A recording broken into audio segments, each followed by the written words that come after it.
Now that we have images in the computer represented as we learned in the previous video, discrete two-dimensional arrays, basically we started from a continuous picture and we finished with a two-dimensional discrete array. Now we can start doing operations on these images. They're in our computer, they're just two-dimensional arrays of pixels. We can do very different types of operations to do the kind of things that we saw in the first couple of videos in this class. During the next few weeks, we're going to learn very sophisticated operations, but let's start with just a few very simple ones that they're very simple, but they're extremely useful, and they will tell us how we actually can manipulate images. And you can go into your computer and do any of the examples that I'm going to show in the next few slides in just a few minutes, or even less if you have programs like MATLAB that are natural to work with two-dimensional arrays.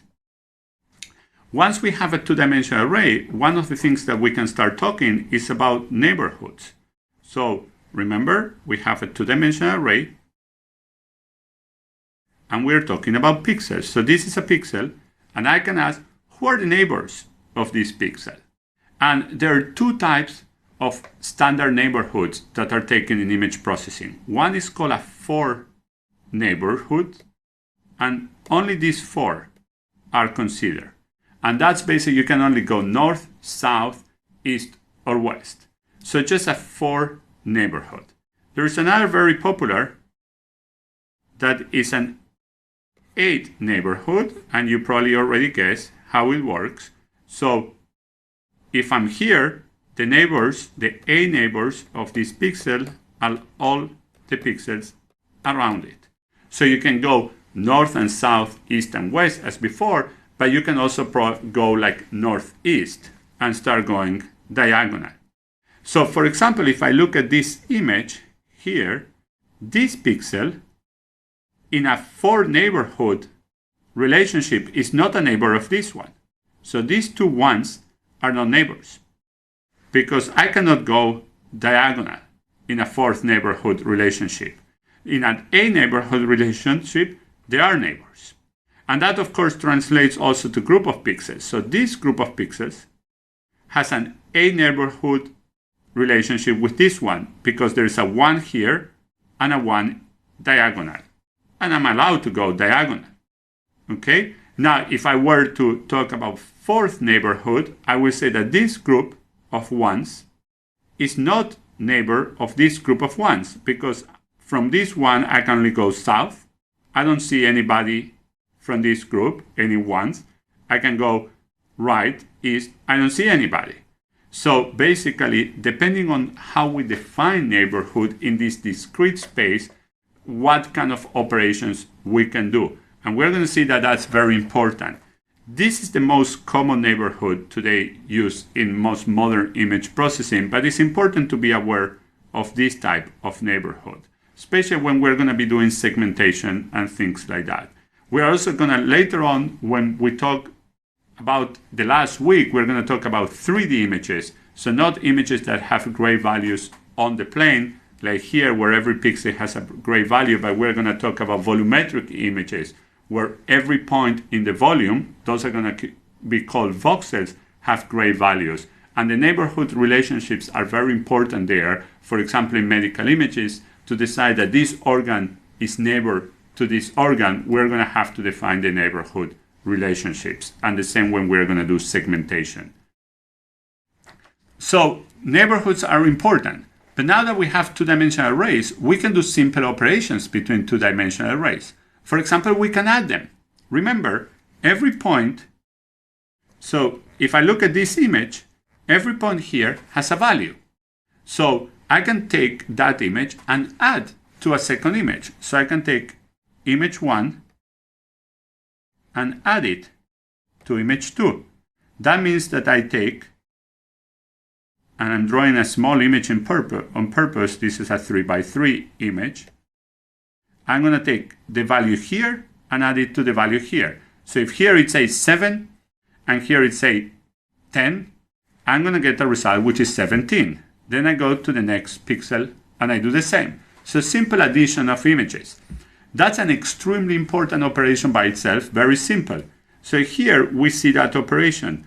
We basically have NASA took images, multiple images of the same galaxy, multiple times. They go once and again and take more and more and more images.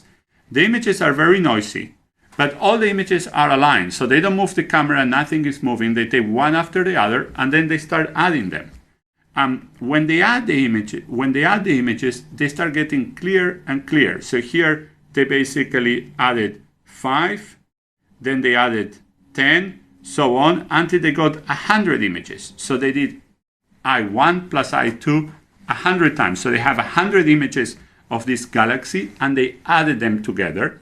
And what happens is the image starts becoming clearer and clearer because the image has noise. The image is always, the actual scene is always the same scene. The noise is the one that changes, and when you add all those images, you are adding the same number plus the noise that is random, and then the noise gets reduced. And when we talk about spatial denoising and how to do image enhancement, we're going to discuss this very, very in detail. But the basic idea is that we can simply add these two-dimensional arrays to do a number of interesting operations. We can do other things. Basically, we can also mask them. We can subtract them. So we can have an image like this, another image like this. Let's say two variations of the same scene, but taken under different conditions. And then we take the difference between them. And look, the difference shows something that might be very, very important for the doctor.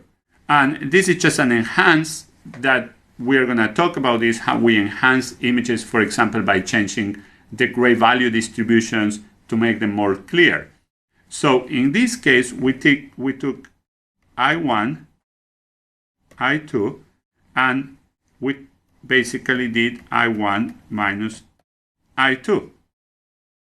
Sometimes we take the absolute value if we don't care about the sign, and sometimes we just basically shift all the pixels so the negative value becomes 0. And once again, a very simple operation that can have tremendous value. So we can also do logic operations in images. So we can have basically an image A, another image B, and do AUB. So basically let's say that this is all 255, the rest is 0. B again is all 255, so we get the union of them. We get the intersection, all the pixels that both objects have 255 or wide values. So again, think about any type of operations that you could do with two-dimensional arrays in your computer, you can start doing with images, now that we know that there's nothing else in the computer than two-dimensional arrays. We can also basically take the inverse of an image, and the basic idea is that this, remember, was 0, very black. The brightest point, 255.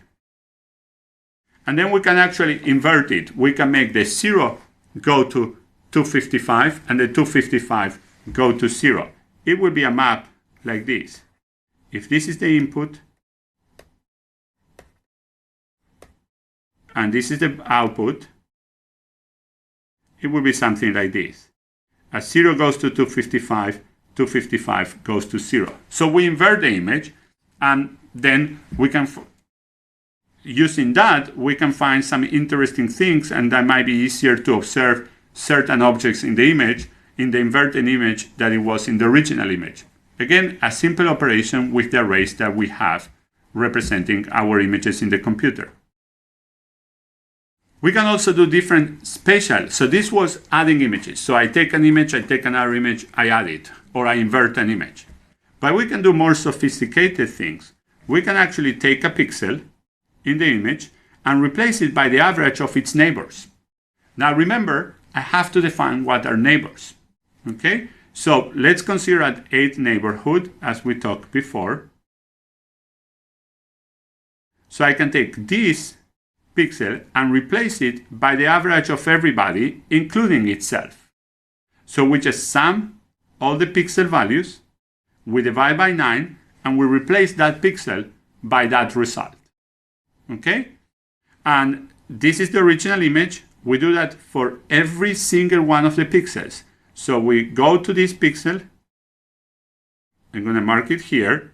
We go to its 8th neighborhood, and we replace the value of the pixel by the pixels, by the average of the pixels around. Then we go to the next pixel, and we do the same. There will be overlapping.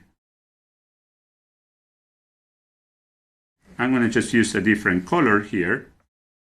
So this one will use this, this, this, this, this, this, this, and this. While the blue one has used this one, this one, this one. So it's on 8th neighborhood. Okay, so there is overlapping because we're shifting one pixel at a time. And then we do that for every single pixel in the image. You're very welcome to try this exercise. And this is what we get. We remove the noise, but we also get a very blurry image. And we're going to see why that happens. This is a very useful image processing application. In some cases, we're actually going to learn how to do this. So we actually take neighborhoods, but they're sophisticated neighborhoods in the sense that they understand when there's a big change and they don't go to the other side. So we are going to basically maybe end up averaging only these 6 instead of always averaging 9 values. But this is a very simple operation. Every pixel replace it by a linear combination, in this case an average of the pixels around it. The other thing that can happen to images is they can be transformed. And we can do very different type of transformations. So if this is my image, we can do nothing to it. We can actually scale it, just make it larger. We can rotate, we can shift it or translate. Many operations. So we can take that array and move it. We can take that array and rotate it.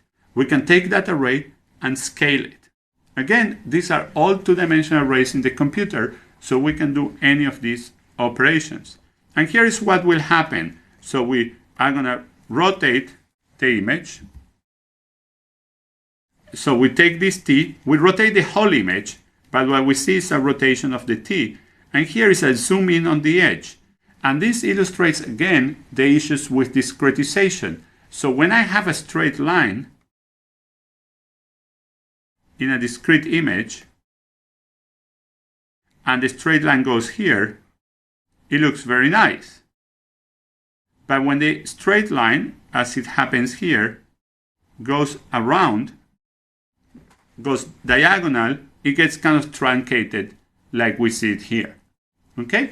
And the more pixels we have, the less we're going to notice this. But now we are discussing just the possibility of rotation, the possibility of different operations on images. And here is the full example. I want you to basically look at this. So this is my original image. We rotate it. We can rotate it back. It looks perfect to us, although it has some differences. This is the difference between these two images. Okay? So if I were to write down what happened here, I had an image, I rotated it, I basically took this result, which is this, and rotated it in the opposite direction and obtained this. And then I subtracted these two. Basically, I subtracted I from this one. So this is I, this is the rotation, this is the inverse rotation to the result, and this is the subtraction. And the reason we have differences is because of this sampling, this discretization of the space that we discussed in the previous video. There's one more thing that we can do on images, and we're going to basically discuss this next week when we talk about compression. We can actually do transforms to images. And those of you that already took DSP classes know that one of the transform that we can do is a Fourier transform. So we have an image, we do a Fourier transform of it. And that's going to be very important in compression. We're not going to do Fourier, we're going to do what's called discrete cosine transform. So this is an image, And we are doing a Fourier transform of it. This is the Fourier transform. And now you see noise. So we can filter in the Fourier domain. And I haven't discussed any background in signal processing as Fourier. We are not going to need a lot of it. I'm going to discuss at every week the background that we need for that week. And we are not going to do a lot of Fourier. So if you haven't, we can do a lot of image processing without knowing Fourier transform. So if you haven't taken any DSP class, don't worry. We're going to be able to do everything but this slide without knowing Fourier. So don't worry about that. But those of you that are familiar with Fourier, and you will see that I can filter this, for example, this filter, and then return. So I do a transform, I filter, and I come back, and I get a very clean image. So once again, those of you that are familiar with basic signal processing and Fourier transform, this is nothing else than a Fourier filter. For those of you that are not familiar, just think that I took the image, I took that two-dimensional array, and I transformed it into a different two-dimensional array. I did some manipulations there, and I came back, and I got a very clean image back. And once again, this is only to illustrate that what we are doing here is operating with two-dimensional arrays, where at every point we have a value that represents the brightness or the color in that particular location or in that pixel. So now we know we have images as represented in the computer. Now we have seen already that we want to have a lot of pixels, we want to have a lot of gray values, and that's going to take a lot of space. And we're going to see in the next videos for the next week about compression, which is how do we deal with that large amount of data that we need to have very good image quality. Thank you.